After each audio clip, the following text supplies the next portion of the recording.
ang Diyos makapangyarihan pag may kasamaan. Kung ikaw ba ay magulang at minahal mo ng gusto ang iyong anak at binigyan mo siya ng kalayaan, kung bandang huli gagamitin niya ang kalayaan na yun para siya'y mapahama, kasalanan mo ba? Kung ginawa mo ang lahat para siya'y palalahanan, para siya'y sabihan, pero bandang huli ginawa niya ang gusto niya, kasalanan mo ba? Hindi. May sarili siyang pagpapasya. Ganon din sa Diyos, mga kapatid ko. Mahal tayo ng Diyos. Mahal ng Diyos ang tao. Pero dahil sa kapangyarihan ng tao mag-decide sa kanyang sarili, nandun po, mga kapatid, na ang tao ay pwede makasama at mapahama. He is not the author of evil.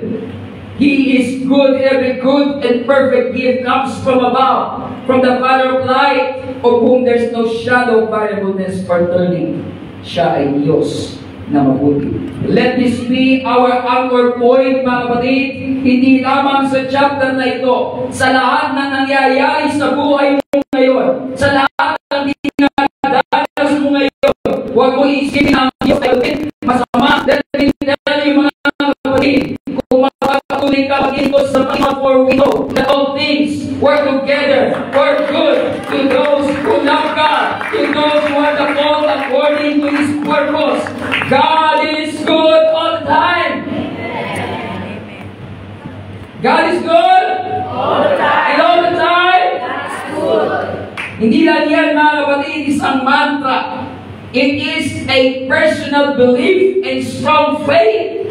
Whatever God allows in my life, it is for my good. Sabi ng awit kay Sister Narisa, what if the trials of this life are your blessings in disguise?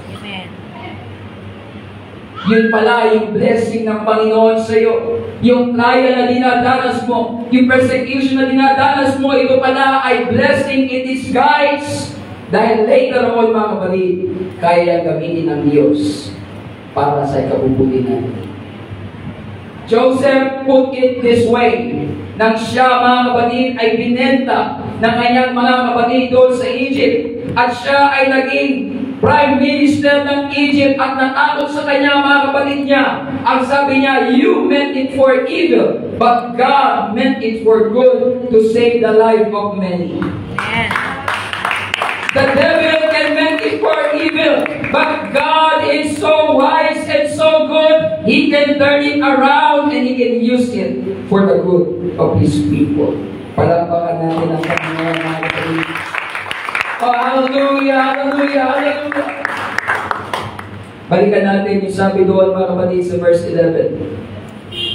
Ang pagpili kay Jacob at kay Esau is according to the purpose of God according to election.